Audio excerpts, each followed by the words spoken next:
এই সেই বিখ্যাত বাবা আদম মসজিদ। হ্যালো গাইস, আমরা এখন চলে আসলাম অতীশ দীপঙ্কর জ্ঞান পিপাসু অন্যতম ধর্মগুরু তার জন্মভিটায়। অতীশ দীপঙ্করের খুদে পণ্ডিতের বাড়ি, যেটা আপনি স্বচক্ষে না দেখলে আমি যেভাবে বলে রাখলো বিশ্বাস হবে না। আপনি হ্যালো গাইস, আমরা এখন এসে পড়লাম কাজী কসবা গ্রামে। এখন আমরা বাবা আদম রহমতুল্লাহ আলাইহির মসজিদ এক্সপ্লোর করব। বাবা আদম রহমতুল্লাহ আলাইহি এর মসজিদ দেখতে পাচ্ছেন। 6টি গম্বুজ আছে, 6টি গম্বুজ, এখানে 3টা, ওই পাশে 3টা আছে। বাংলার প্রাচীনতম মসজিদ বাবা আদম মসজিদ মুন্সিগঞ্জ জেলার কাজী কসবা গ্রামে অবস্থিত। এই সেই বিখ্যাত বাবা আদম মসজিদ 1483 খ্রিস্টাব্দে মালিক কাফুর শাহ তিনি এই অঞ্চলের শাসক ছিলেন। তার আমলে এই মসজিদটি নির্মিত হয়। মসজিদের দেওয়াল দেখতে পাচ্ছেন, এটি লাল পোড়া মাটির তৈরি ইট দিয়ে নির্মিত করা হয়েছে। একবার দেখুন।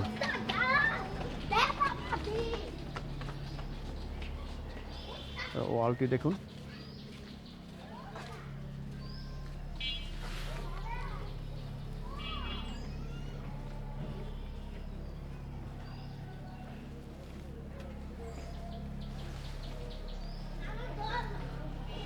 চমৎকার সেই মসজিদ। 450 বছর আগের এই মসজিদ নির্মিত হয়েছিল কাপুর শাহ কর্তৃক।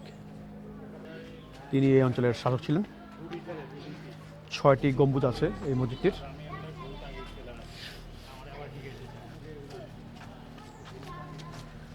এখন বন্ধ আছে। নিয়মিত নামাজ হয়,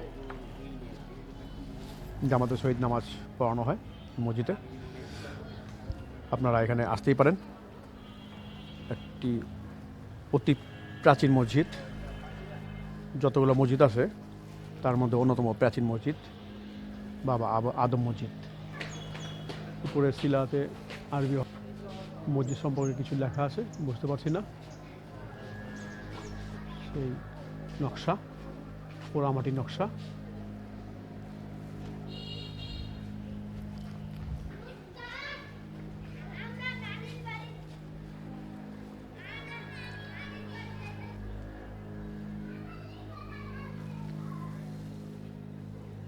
পেছন থেকে আসলাম, পেছন সাইড, এটা সম্ভবত পশ্চিম দিকেটা। এটা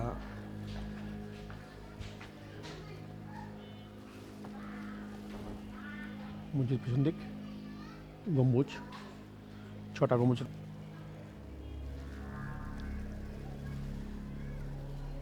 মসজিদটি লোকাল এরিয়ার মধ্যে পড়েছে, চারিপাশে জনবসতি আছে। এই জন্য মসজিদকে সুরক্ষিত করার জন্য লোহার গ্রিল দিয়ে এটা ঘিরে দেওয়া হয়েছে। আশেপাশে বাড়িঘর দেখছেন। বা আদম মসজিদ যে নির্মিত হয়েছে এর সম্পর্কে কিছু ইতিহাস আপনাকে জানা আছে? যে আসলে জনশ্রুতি আছে এখানে এই অঞ্চলে যে বাবা আদম উনি আসছিলেন ইসলাম প্রচারের জন্য, এবং রাজা বল্লাল সেনের সাথে তার সংঘর্ষ ছিল বা যুদ্ধর মতো পরিস্থিতি হয়েছিল, এবং ওই যুদ্ধতে বল্লাল সেন তার পরিবারের লোকজনকে যুদ্ধে যাওয়ার আগে বলে গিয়েছিল যে আমি যদি না ফিরে আসি, আমার যে কবুতর এটা যদি ফিরে আসে আমার বাড়িতে, তোমরা এই আগুন জ্বালিয়ে দিয়ে গেলাম, তোমরা এই আগুনে ঝাঁপ দিয়ে আত্মহতি দিবে যদি আমি পরাজিত হই। তো কিন্তু যে কোনো কারণেই হোক, এখানে বাবা আদম যিনি ছিলেন ওনাকে নামাজত অবস্থায় ওনার মস্তিষ্ক কর্তন করা হয়, দ্বিখণ্ডিত করা হয়, এবং উনি শহীদ হয়ে যান। আর ওইখানে ওই রাজা বল্লাল সেন যখন সে পানি পান করতে গিয়েছিল, সেই মুহূর্তে তার কবুতর তার পকেট থেকে বা যেখানে রাখা ছিল সেখান থেকে পালিয়ে গিয়ে বাসায় চলে যায়।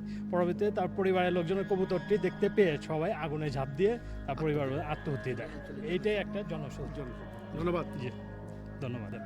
এটা একটা জনশ্রুতি আছে, এটা ইতিহাসের পাতায় লেখা আছে, এটা জানি না। দেখতে পাচ্ছেন সৈয়দ বাবা আদম রহমতুল্লাহ আলাইহি 1158 খ্রিস্টাব্দ হইতে 1189 খ্রিস্টাব্দ পর্যন্ত এই দেশে ব্যাপকভাবে ইসলাম প্রচার করেন। মসজিদের প্রবেশ মুখেই বিশাল একটা মিনার দেখতে পাচ্ছি।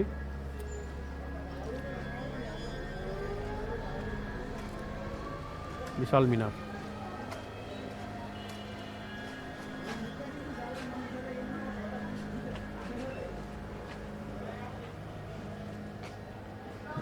এই সেই বাবা আদম মসজিদ।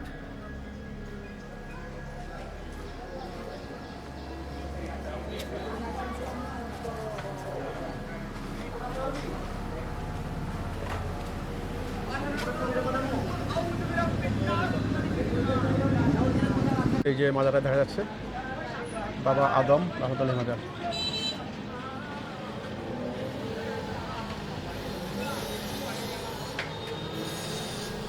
বাবা আদম সৈয়দ, বাবা সৈয়দ আদম রহমতুল্লাহি মাজার শরীফ। অতীশ দীপঙ্কর জ্ঞান পিপাসু বৌদ্ধ ধর্মের অন্যতম ধর্মগুরু, তার জন্মভিটায় 982 খ্রিস্টাব্দে তিনি এই বজ্রযোগিনী গ্রামে জন্মগ্রহণ করেন। টেম্পল দেখতে পাচ্ছি, গোল্ডেন টেম্পল। তার দুই ভাই ছিলেন। এখানে তার অতীশ দীপঙ্করের জীবন বৃত্তান্ত। তার পিতা ছিলেন বিক্রমপুরের ছোট নগরী রাজ্য শ্রী কল্যাণশ্রী, মাতা ছিলেন শ্রীমতী প্রভাবতী। কল্যাণশ্রী ও প্রভাবতীর সন্তানদের মধ্যে চন্দ্রগর্ভ ছিলেন দ্বিতীয়। অন্য দুই ভাইয়ের মধ্যে পদ্মগর্ভ হলেন বড়, শ্রীগর্ভ ছিলেন ছোট। বাকিটা এখানে দিয়ে দিলাম, আপনারা একটু করে নেবেন। অতীশ দীপঙ্করের জন্মভিটা, তার কিছু বাণী।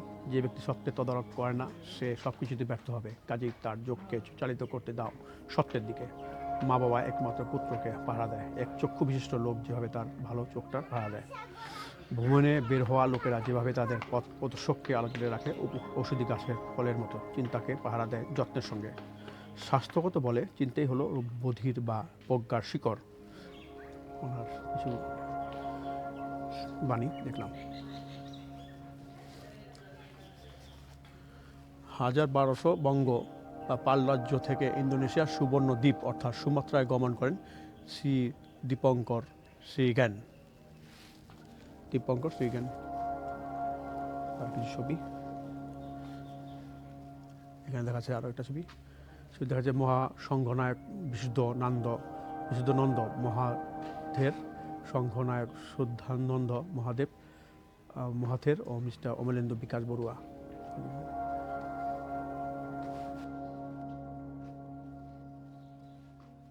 ভাষাটা কি চাইনিজ না? মানুষ শত বছর আগে ওখানে শান্তি খোঁজে আসছে, এখনো আসে একটু শান্তির আশায়। এসে ভালোই লাগলো। এটা পাতাবাহার গাছ।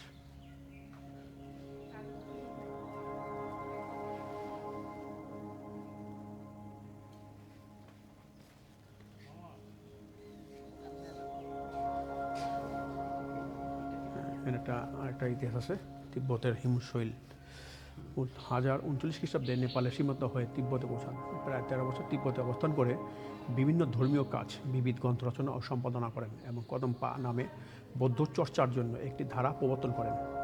পরিশেষে নেথাং বৌদ্ধবিহারে 1054 খ্রিস্টাব্দে মহাপয়ান করেন, মানে মৃত্যু হলো, তিনি মারা যান।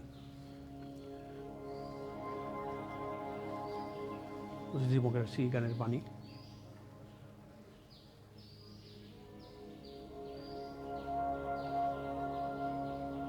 যারা বৌদ্ধ ধর্মাবলম্বী আছে তারা এখানে আসে, শুধু সারা পৃথিবী থেকে এখানে আসে বৌদ্ধ যারা ধর্ম। এটা tomb of great Buddhist scholar আর অতীশ দীপঙ্কর নেথাং টেম্পল, তিব্বতে তার একটা সমাধি আছে, টেম্পল আছে, সমাধি নেথাং বৌদ্ধ বিহার, তিব্বত, যেখানে মারা যান। এই যে ধ্যান, এইভাবে তিনি ধ্যান করতেন। সামনে ফল লেখা আছে।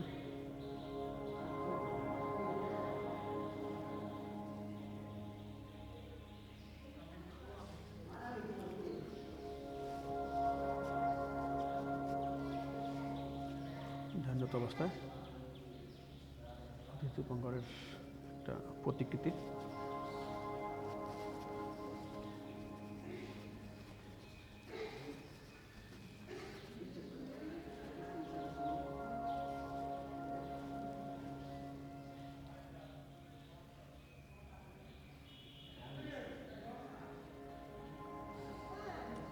আরেকটা মূর্তি আছে। আরেকটা আপনার যেমন ওনার জন্ম কত সালে, বাপ মার নাম। ওই পাশে একটা আছে দেখছি।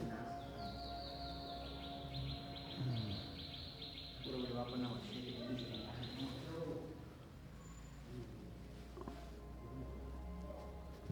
কল্যাণশ্রী মাতা শ্রীমতী প্রভাবতী দেবী, তার ইতিহাস, তার জন্মস্থান বাংলাদেশ। অতীশ দীপঙ্কর 982 খ্রিস্টাব্দে জন্মগ্রহণ করেন এই বজ্রযোগিনী গ্রামে, আর 1054 সালে মারা যান। উনি মারা যান ইন্দোনেশিয়াতে। ওনাদের টেম্পল আছে এখানে ইন্দোনেশিয়াতে। 1025 খ্রিস্টাব্দ থেকে 1034 খ্রিস্টাব্দ পর্যন্ত সোমপুর বিহার পাহাড়পুর নওগাঁ জেলায় অবস্থিত বগুড়ার সেই বর্তমান বাংলায় শিক্ষাদান অধ্যয়ন করেছিলেন। তিনি এখানে দুটি গ্রন্থ আছে, রচনা করেন। মধ্যম কররত্ন প্রতীপ আর তর্ক জ্বালা, ইতিহাস থেকে পাই, পড়ে নেবেন। উচ্চারণে ভুল হতে পারে। নেথাং বৌদ্ধবিহার, এখানে তিনি মারা যান। তার একটা টেম্পল আছে।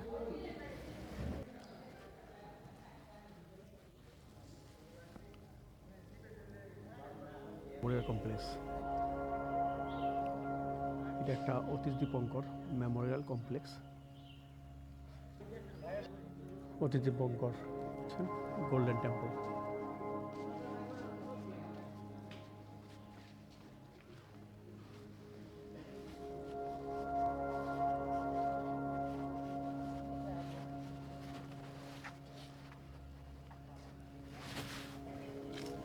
এটা একটা বতিচারা।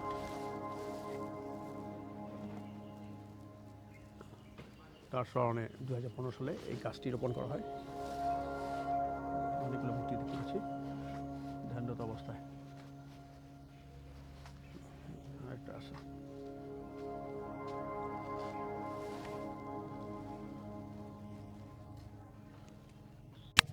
অতীশ দীপঙ্কর কমপ্লেক্সে ঢুকতে 10 টাকা মূল্য। 10 টাকা আপনার প্রবেশ অনুভূতি মূল্য। কি বলেন? সেটা হলো আমরা যারা বিভিন্ন পর্যটন কেন্দ্রে ঘোরাফেরা ঘুরি তাদের জন্য একটি ভালো খুবই দর্শনীয় স্থান দেখার মতন। সেটা হলো মুন্সিগঞ্জের ঐতিহ্যবাহী বজ্রযোগিনী ইউনিয়নের আপনার, সেটা হলো অতীশ দীপঙ্করের খুদে পণ্ডিতের বাড়ি, যেটা আপনি স্বচক্ষে না দেখলে আমি যেভাবে বলে ডেকলো বিশ্বাস হবে না। আপনি সরাসরি চলে আসুন, তাহলে দেখবেন কী অবস্থা, কী সুন্দর। সবাইকে অনেক ধন্যবাদ। Thank you. বাংলার ইতিহাসকে বুঝতে চান তবে মুন্সিগঞ্জ জেলা ভ্রমণ করবেন, অনেক কিছু শেখা যাবে, অনেক কিছু দেখা যাবে। ভিডিওটি যদি ভালো লাগে একটা লাইক করবেন, কমেন্টস করে জানাবেন কোন জিনিসটা আপনার ভালো লেগেছে। আর পরবর্তী ভিডিও দেখার জন্য চ্যানেলটি সাবস্ক্রাইব করবেন। যারা ইতিমধ্যেই করেছেন তাদেরকে অসংখ্য ধন্যবাদ। Thanks for watching.